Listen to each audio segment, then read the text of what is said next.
comentarios internacionales del ingeniero José Blandón Castillo. ¿Y empezamos por dónde? Oiga, por lo primero. Por lo primero. Hoy es 20 de febrero. Hoy estamos en Villa del Mar. Hoy todos los panameños estamos con un ojo puesto en Viña del Mar. En San Misandra. Así es. Mira hasta dónde han llegado nuestros muchachos. Aquí a la gente le gusta poco hablar de las cosas buenas que pasan en el país, ¿no? Bueno, mis saludos, mis respetos y todo mi apoyo para San Misandra y su conjunto que nos van a representar allá. Estoy seguro que la gallina final les va a dar una clase de baile. Es verdad. Los va a bailar. El monstruo va a quedar bailando. Van a quedar los chilenos para aprender cómo es que se baila. Bueno, también una cosa para tomar algo del cuento histórico, que es el día de la pipa. Fíjense que ha pasado un poco desapercibido un histórico fallo que la Corte Suprema de Justicia lanzó frente a dos recursos que la industria tabacalera puso contra el Ministerio de Salud. La Corte Suprema de Justicia, en un contundente fallo, lo voy a tener para poder conversarlo con ustedes, pero le adelanto. El fallo de la Corte Suprema de Justicia, que se emitió en forma unánime, rechaza de plano el argumento atrevido de las tabacaleras contra nuestro Estado y le da la razón al Ministerio de Salud, porque por encima de los intereses de la tabacalera están los intereses de la salud pública de nuestro país. Les recomiendo que se los lean, porque constituye una de las derrotas jurídicas más importantes que la tabacalera ha recibido. Y mire que ha recibido derrotas jurídicas a lo largo de su historia. Le contaba que en África, las tabacaleras, a través de un estudio que la BBC de Londres desarrolló, compraban gobiernos y diputados para meter leyes a favor de aquellos engañosos anuncios que se hacen a través del tabaco, el tabaco suave, el light, el mentol. Bueno, hoy, la semana pasada, la Corte finalmente decidió en forma categórica rechazar estas temerarias recursos que puso la tabacalera, y yo espero que la nueva ley de etiquetado pase en forma rápida y expedita en la Asamblea Nacional. Yo le voy a tener el fallo y después Fernando le hablaré un poco sobre eso. Hagamos un repaso rápido en el mundo internacional. Fernando, yo le voy a leer esta cita y me gustaría que usted me diga quién cree usted que la hizo. Voy a citar textualmente esto.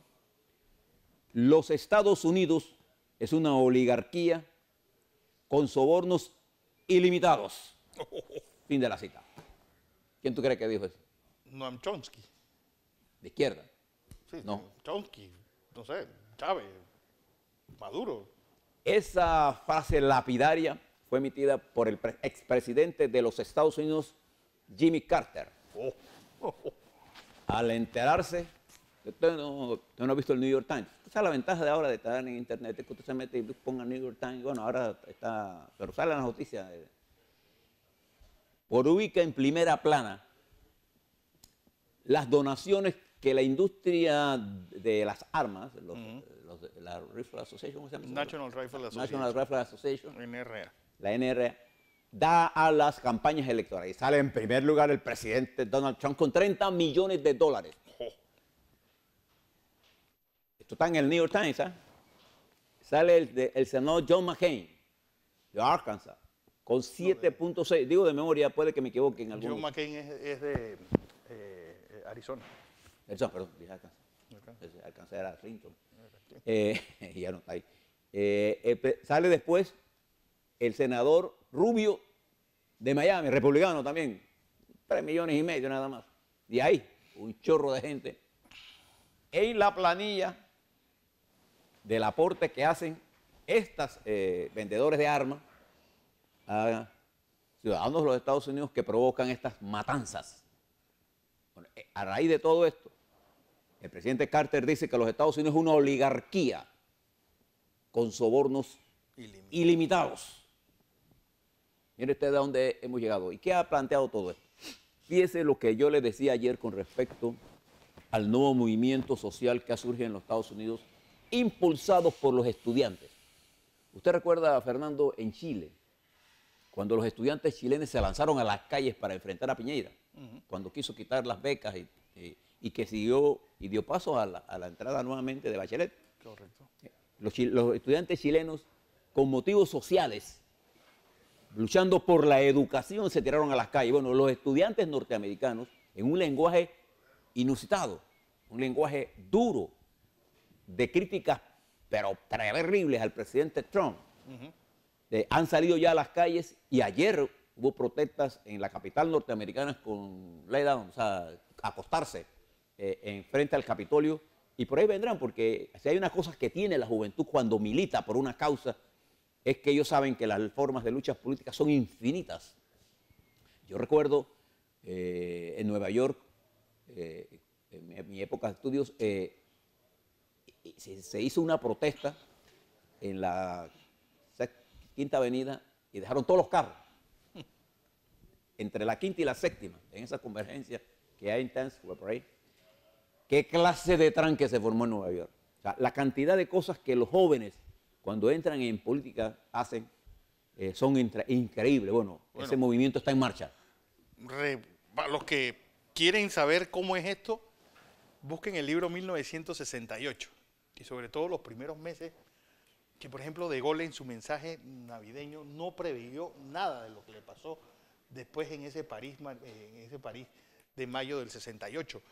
Si uno ve lo que eran las noticias en enero, febrero, pues nadie podía prever lo que fue ese año en todo el mundo, porque lo peor de todo es que los Estados Unidos y en ese momento París contagiaron al resto de los movimientos estudiantiles mundiales y terminaron protestando muchachos en Madrid, en París, en Praga, en México, donde pues hubo esta masacre en Tlatelolco. Estados Unidos. En Estados Unidos, que fue, bueno, la Convención Demócrata de Chicago fue una guerra abierta. Una guerra abierta. Tuvieron que tirar a la 101 en paracaídas a la ciudad para poder mantenerla en orden. Eso que usted trae es lo que le pasó al señor Trump. Recuerde que la semana pasada fue la masacre en Florida. Y él, ignorando las consecuencias de lo que estaba ocurriendo y del impacto que se iba a tener en los jóvenes norteamericanos y en la opinión pública de los padres de esos jóvenes, se dedicó a tuitear todo el fin de semana. Atacar al FBI, al FBI diciendo que por culpa de ellos no se habían tomado las medidas contra el joven que estaba loco. Y nunca habló de las armas. Y cuando se dio cuenta del tono que estaba tomando esto y del impacto nacional, entonces él habla ahora de la necesidad de revisar algunas normas para no venderle armas a gente con problemas psiquiátricos jóvenes. Pero eso no resuelve el problema en los Estados Unidos. Entonces se ha planteado una guerra ahora entre el presidente de los Estados Unidos, el FBI. El presidente de los Estados Unidos ha convertido en una amenaza a la democracia de los Estados Unidos en su enfrentamiento. Nunca en la historia de los Estados Unidos un presidente había atacado tanto al FBI. Nunca. ¿Y por qué? Porque el fiscal especial, el señor Mueller, ha logrado llevar la investigación de lo que se llama la intervención de Rusia en las elecciones de los Estados Unidos a favor de él, a puntos en la cual la semana pasada llamó un indictment a 13 ciudadanos rusos y a varias entidades rusas. En ese indictment, él no habla, y el fiscal que hizo Rosenstein, cuando lo explicó, decía, aquí no hay, en este indictment, y decía precisamente en este indictment, no hay ninguna alusión de colusión con el presidente Trump en este indictment. Pero hay mucho más indictment. Claro. Le cuento, por ejemplo, que el subdirector de la campaña del señor Trump, Gates, acordó con la Fiscalía Especial una especie de declaración de colaboración efectiva, en un plea bargain. Se declara culpable a cambio de reducción sustancial de la pena para entregar pruebas sobre Manforte, que era el jefe de la campaña. Y el fiscal ahora está investigando al señor Kushner, que es el yerno del señor Trump, que está casado con la hija de él. Entonces las investigaciones están cada vez más cerca de Trump. Y su ataque al FBI por más de 12. Ayer hablaba contra Obama, contra Oprah Winfrey, contra McMaster, utilizaba solo lo que le tendía, él diciendo cosas que no eran ciertas, que él nunca había dicho que Rusia no tenía nada que ver, y le pusieron cantidad de intervenciones de él donde decía exactamente lo contrario de lo que él dice ahora. Esta lucha de los estudiantes norteamericanos está en el momento en que el presidente de los Estados Unidos está enfrentado a los medios de comunicación en una actitud de ignorar lo que está ocurriendo. Bueno, así como pasó en el 68, esa falta de lectura política del señor de Gaulle, de lo que significaba el movimiento estudiantil francés, que se convirtió en un movimiento mundial, la atención del mundo, ya la BBC de Londres está entrevistando a los estudiantes por el tono. Acuérdense cuando estos muchachos, son muchachos de 17, 16 años, 18 años, y cuando esto llega a las universidades norteamericanas, particulares a la Universidad del Este de los Estados Unidos y de California, ustedes van a ver el peso que esto va a tener en la opinión pública. Le estoy adelantando un proceso político en desarrollo, porque hoy, que es el Día de la Justicia Social, uno de los problemas más grandes de la sociedad norteamericana en particular, ¿no?, es precisamente la falta de esa justicia social, en donde los millonarios son inmensamente ricos, que pueden hacer cantidad de cosas, ¿no así? Mientras los pobres y la clase media norteamericana tiene que trabajar hasta los 76, 78 años para poder subsistir en una sociedad cada vez más costosa y donde ellos tienen una vida cada vez más limitada. Más paupérrima, es decir, sin seguros médicos, sin seguridad. Y donde precisamente fue estructura financiera global la que en la crisis del 2008, 2007-2008, los estafó, los dejó sin casa, los arruinó, y el gobierno del señor Bush gastó 700 mil millones para recuperar la banca y dejó a la clase media de los Estados Unidos en la calle. Del señor Bush y del señor Obama, porque también y Obama metió a toda la estructura exactamente de esto. Claro, los principales asesores de Obama eran los que hicieron el fraude. Eso está pasando en los Estados Unidos en un movimiento. Y fíjense lo que pasa en Perú. El presidente Pedro Pablo Kuczynski, que acosado por sus errores en el manejo del caso de Odebrecht, que llevó a Perú, él cerró todos los proyectos, y la efecto en eso, yo les contaba hace unas semanas, más de las principales empresas de construcción de Perú pararon, y como consecuencia el desempleo aumentó. Ahora no saben qué hacer. Hay incluso un proyecto de ley para ver cómo rescatan, para que Odebrecht termine las obras y no quiebren las compañías. Bueno, él en ese afán fue llevado al Congreso de Perú y iba a ser juzgado.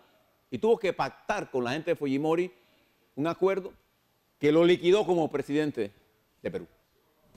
Pedro Pablo no manda. Perú no manda a nadie. Y está llamando la derecha y la izquierda ahora a un nuevo juicio a Pedro Pablo. Mire la crisis en Perú. Mientras la crisis venezolano-colombiana ha tomado un giro peligroso.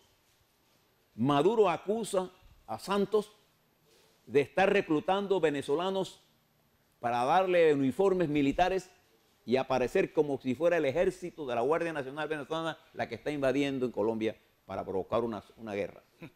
Como Hitler en Polonia. Okay. Y esta situación, si es cierta o falsa, de ambos quienes estén manejando esto, nosotros ya hemos tomado una posición aquí, nuestro gobierno ya tomó una posición con respecto a esto y nos puede involucrar en una guerra. Entonces hay que tener cuidado con las cosas que están ocurriendo, hay que prestarle atención a lo que está ocurriendo, hay que exigirle a nuestras autoridades que no involucren a la nación en una guerra, porque nosotros sí tenemos cosas que perder. Venezuela es una economía destrozada.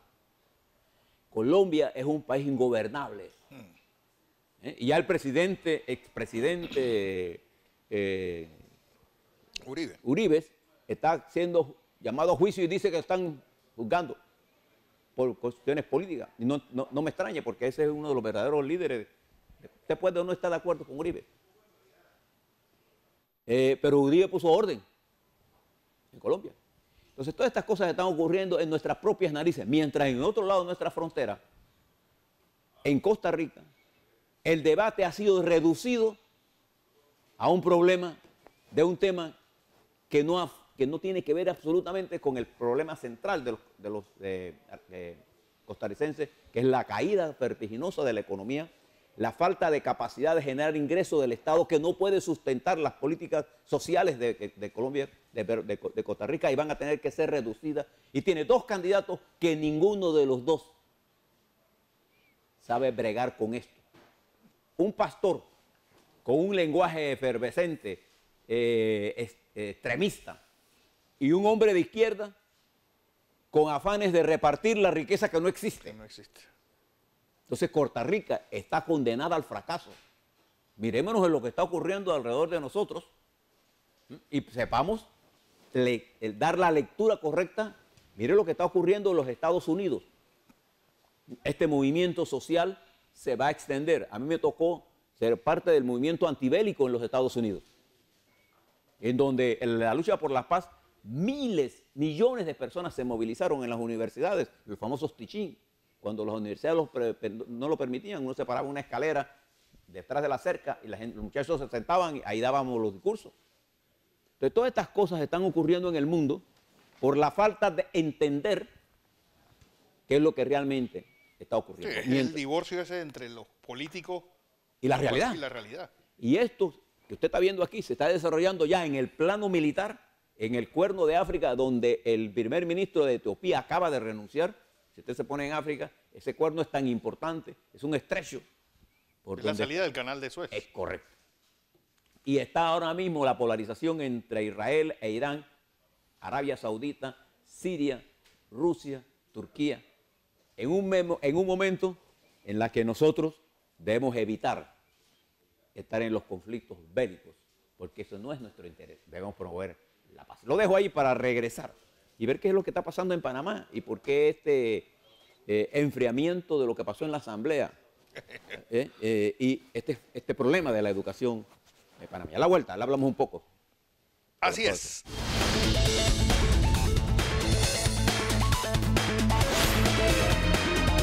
Comentarios nacionales del ingeniero José Blandón Castillo. Y bueno, a las 10 de la mañana hoy inicia el primer debate del proyecto para legalizar la marihuana para uso terapéutico. Bueno, antes que eso, quisiera, en primer lugar, Fernando, estimados televidentes, reconocer y darle mi bienvenida nuevamente al Frente Amplio Democrático, que en el día de ayer, 19 de enero, mediante la resolución número 2, el Tribunal Electoral reconoce al FAT como partido legalmente constituido. Y este miércoles, a las 10 de la mañana, le estará entregando los documentos que ratifican al FAT como una opción política de cara a las elecciones del 2019 y ratifica además de que el doctor Fernando Sebamanos es su presidente y representante legal a la presentación de estos documentos, de manera que entra al escenario una fuerza política ya legalmente constituida. Es la segunda intento de este partido de volver, de estar, ya ahora sí, legalmente. Bienvenido a la lucha dentro del marco de la democracia y la legalidad. Democracia que tenemos que desarrollar. La democracia es un sistema que nunca se perfecciona, que está en una profunda crisis, no solamente en nuestro país, en el mundo en general. Esa es la primera cosa que debo decir. La segunda cosa que debo decir también, para que tengamos claro, es que la ponencia para el caso de Brecht, que tiene que ver con la apelación que hizo la fiscal Muro respecto a una decisión que tomó la jueza Batista, se recuerda, cuando negó la extensión. Y a la reconsideración, el juez Carrasquilla concedió la extensión. El abogado Yair Urriola, que representa los intereses del banquero de León, Humberto de León, apeló esa decisión y eso está en la Corte desde octubre. Por eso es que el Ministerio Público, en el caso de Brecht, no puede seguir haciendo absolutamente nada. Cada vez que yo veo abogados diciendo que la procuradora dé cosas, bueno, eso no está en manos de ellas. El expediente completo está en manos de la Corte Suprema de Justicia. La señora Russo, en calidad de magistrada, es la ponente de este caso que debe prepararlo y enviarlo al Pleno para cualquiera sea la decisión, mantener la posición del juez Carrasquilla o aceptar la apelación de la fiscal Moore. En todo caso, si se mantiene la primera, es decir, de mantener que ya se le terminó el plazo de investigación, entonces el caso de Odebrecht quedó hasta donde estaba. Hasta donde estaba. Y si se le permite la extensión, entonces el caso de Odebrecht podría ir hacia otras instancias, que es lo que está pidiendo el Ministerio Público. Esta va a ser una noticia en desarrollo y que va a tener mucha atención. En el plano político también, usted recuerda que una de las cosas que estábamos pendientes era de aquel fogoso discurso que antes de los carnavales el secretario general del PRD nos había anunciado. Y yo les decía, todavía no sabemos muy claro si esta unidad que se dio transitoria en la Asamblea era sobre un caso específico del rechazo de las dos magistradas o era un camino hacia un entendimiento entre ambos partidos. Y les decía a ustedes que la unidad desde el punto de vista político es una categoría dialéctica. ¿Qué quiero decir con ello? Que hay normas objetivas que determinan cuándo la unidad se puede producir. Y esa categoría dialéctica que es la unidad se da en determinadas circunstancias y sobre cosas muy específicas. Ni el Partido Revolucionario Democrático ni Cambio Democrático han expresado un programa de gobierno que le permita obtener una unidad con respecto al camino a seguir en el futuro. Como consecuencia, la unidad allí siempre será coyuntural para alianzas de conveniencia partidaria. Punto. La otra cosa que usted debe saber es que la política son las cosas que pasan y no las que usted quiere que pasen. Porque yo veo, la gente se hace ideas y después cuando no pasan, se molestan. Pero si el invento fue tuyo, no de la realidad. Sí. Para poder transformar la sociedad, hay que entender la sociedad. Hay que entender la realidad en la que esa sociedad se mueve. La sociedad política panameña en este momento está en un proceso de deterioro del sistema político. Cuando yo hablo de deterioro, no quiero decir en proceso de desaparición, no. Todos los procesos sociales tienen sus altas y sus bajas. Y el proceso social tiene capacidad de recomponerse a la velocidad con que pueda ocurrir eventos puntuales. Cuando yo le hablo, por ejemplo, de los Estados Unidos y le noto y le hago y le resalto el papel de los jóvenes, ¿quién hubiera pensado, Fernando, que los jóvenes estudiantes de los Estados Unidos iban a provocar la primera movilización que hiciera retroceder políticamente al señor Trump? Nadie. Pero al no tener Trump la lectura de estos muchachos, se sigue equivocando. Entonces, ahora, ya en la serenidad post-carnaval, ¿qué interés tiene para ningún partido estar disputándose una comisión cuya decisión fue el producto de aquella unidad coyuntural que se dio al momento en que eso se hizo? ¿Qué importancia tiene para ellos? Entonces, es importante entender que si el PRD, como partido, no es capaz de mantener la unidad de su colectivo frente a los eventos que están ocurriendo. Mire cuántos candidatos tiene el PRD, cada uno disparándose entre ellos mismos. Voy a hacer una lista, si me queda alguno me ayuda. Candidato presidencial es Noé Zulay.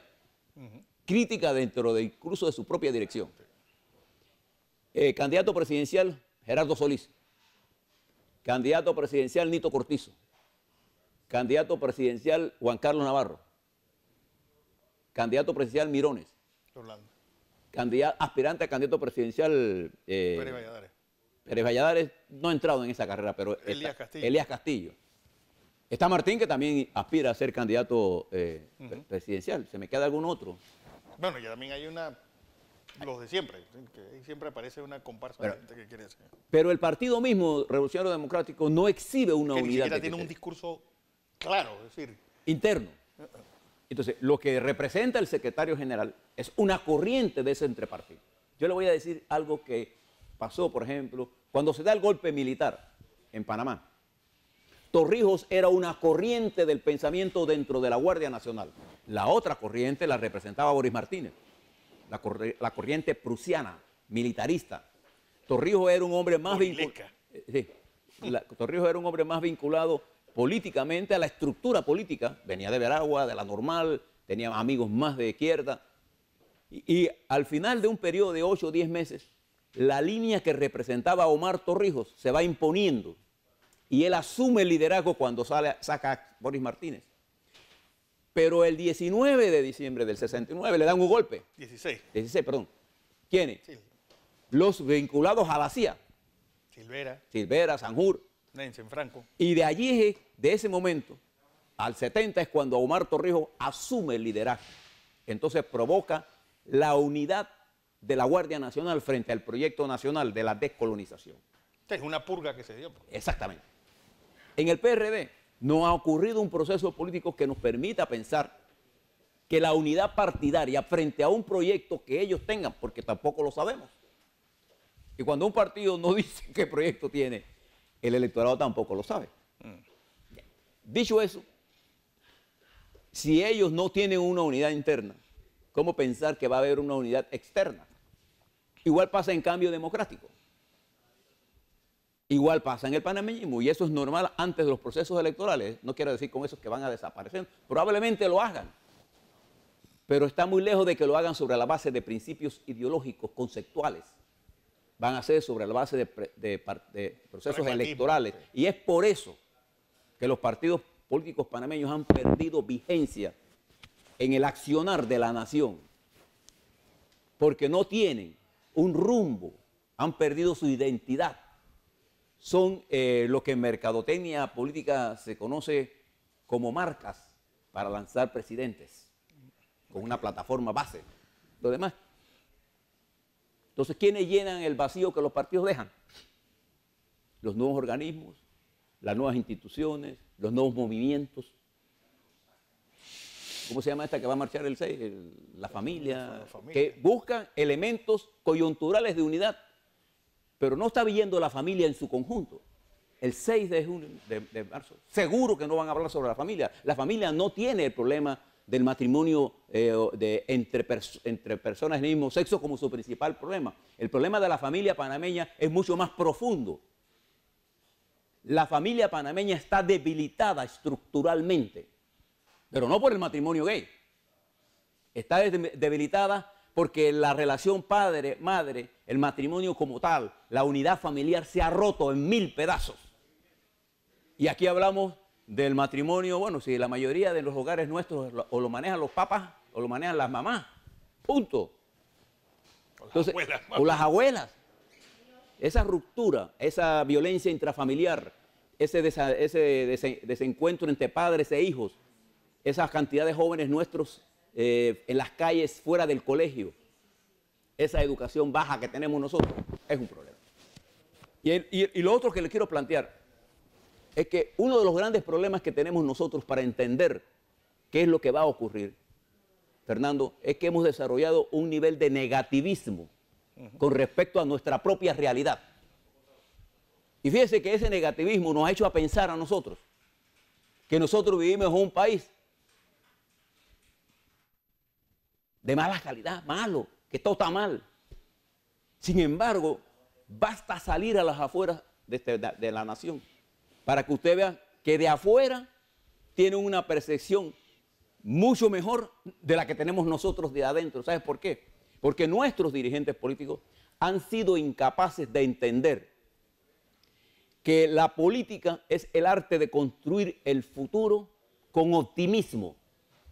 Y fíjese que nosotros, aquí Fernando y yo, en forma consistente le hemos venido sosteniendo a usted que nos oponemos a la intervención de Panamá en aventuras guerreristas porque la República de Panamá tiene muchas más cosas que perder que Venezuela. Nosotros, aquí en Panamá, estimados televidentes, dirigentes políticos, dirigentes de gobierno, hemos avanzado tanto en la consolidación del Estado Nacional. Cuando nosotros hace 40 años no teníamos el canal, al canal de hoy, en manos nuestras. Nuestra economía tiene grado de inversión. Nuestras finanzas son de las mejores, no solamente del continente. Nosotros tenemos grado de inversión. Nosotros tenemos una economía creciendo, un bajo nivel de inflación. Nosotros tenemos una perspectiva importante para jugar en el comercio mundial. Sí tenemos problemas de la equidad social, tenemos el problema de una educación perversa, Tenemos ese problema de una carta de nuestra Constitución que ya está atrasada, que debemos ponerlas al día. Son cosas que debemos superar. Pero los panameños y panameñas a lo largo de todos estos años hemos construido un país del cual podemos sentirnos orgullosos. Que hay que mejorarlo, sí. Pero fíjense dónde estamos ahora mismo. Fernando tuvo hoy la inteligencia informativa de ponerles a ustedes una serie de tweets en donde hemos perdido la capacidad de conversar entre nosotros, en donde lo que prevalece es el insulto y la mentira. A la falta de tener una información correcta, utilizamos la opinión malsana, tergiversada, para destruir la propia realidad que hemos construido. Hombre, basta que usted vaya a cualquier nivel internacional y participe en cualquier encuentro internacional y hable de Panamá, y si usted es el representante de Panamá, usted no tiene ni que hablar. Ellos hablan por nosotros. ¿Por qué eso no se puede transmitir internamente? Porque nuestros dirigentes políticos están en lo que se llamaba, la izquierda de 68 llamaba el infantilismo de izquierda, o lo que yo llamo ahora en la ignorancia absoluta de la realidad. Hay un desencuentro entre el dirigente nacional político, social, de la sociedad civil y del propio gobierno, de cómo hablarle a su pueblo. Yo encuentro muchos padres que no le saben hablar ni siquiera a sus hijos. Intentan ser amigos de sus hijos en vez de ser lo que sus hijos quieren. Sus hijos lo que lo quieren a usted como papá y mamá, padre de familia, no lo quieren como amigo. Ellos tendrán sus amigos y sus amigas para decirle sus andanzas, pero usted es su papá. Entonces, termino diciéndole lo siguiente.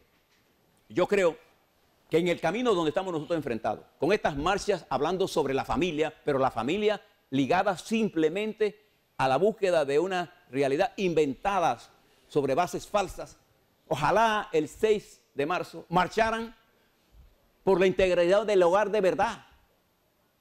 Ojalá marcharan por el interés de los niños que son maltratados. Ojalá marcharan por los niños que son abusados por los mismos que están en las iglesias. Ojalá marcharan por el respeto a la mujer.